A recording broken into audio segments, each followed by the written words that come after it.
Saan mang bahagi ng mundo naroon ang bawat isa sa atin, hangad po ng inyong lingkod, Imperial Good Vibes, na naway ang lahat ay makapamuhay ng ligtas, mapayapa at maunlad.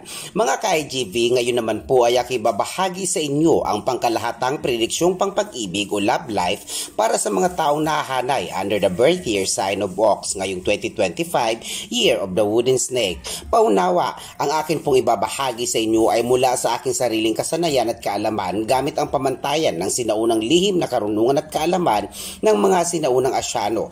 Karagdagang paglilinaw mga ka-IGV na isasagawa po ng inyong lingkod ang paglalahad ng anumang prediksyon gamit ang sinaunang mga baraha sa pamamagitan ng ikot ng mga buwan at galaw ng ilang mga piling bituin.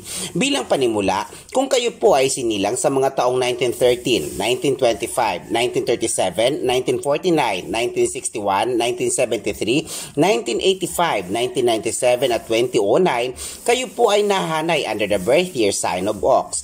Ayon sa lumang gabay, ngayong 2025, Year of the Wooden Snake, marami sa mga mahal sa buhay o kamag-anak ng mga taong isinilang noong 1913, 1925 at 1937 ang maaalarma at makakaramdam ng lungkot bunsod ng kanilang pagpanaw.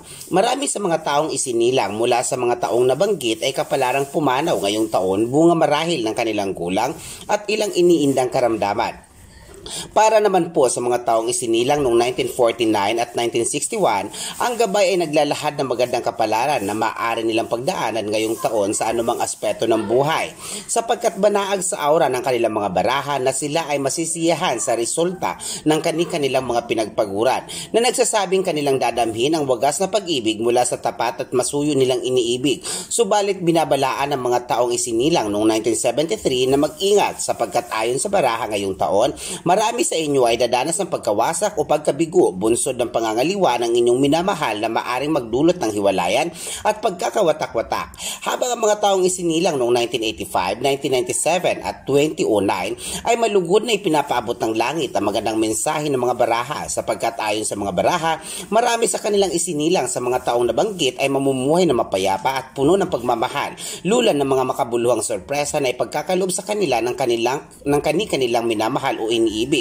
Tumatak din sa aura ng kanilang mga baraha na marami sa kanila ay patuloy na mamumuhay na mapayapa at maunlad kasama ang kanilang mga minamahal. Mga ka-IGV, lagi po natin tandaan na ang aking mga naibahagi ay mga gabay po lamang, sapagkat batid naman po nating lahat na tanging Diyos po lamang ang siyang may alam ng lahat at siyang makatwirang hahatol o hukom sa mga landasin ng buhay na ating tinahak alinsunod sa inulma nating kapalaran. Bago po magtapos ang inyong lingkod, ako po ay mag-iiwan ng mga katagang ang buhay ay lagi napapanahon. Hindi natin maaring ipilit ang mga bagay na hindi akma sa ating kakayahan at lakas. Matutunang maghintay at magpasalamat ng buong puso sa pong may kapal kung ang minimithi o pinapangarap ay pinagkaloob o nakamtan. Ito pong muli ang inyong lingkod na lagi nagpapaalalang patuloy po nating pangalagaan ang ating kalikasan at huwag po nating pagmalupitan ng mga aso at pusa upang araw-araw po nating makamtan ang balanseng enerhiya ng ating kapaligiran.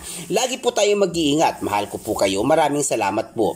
Big time shoutout po ng pasasalamat mula kay Sir John Paul sa kanyang pagpapakinang noong nakaraan. Maraming salamat pong muli.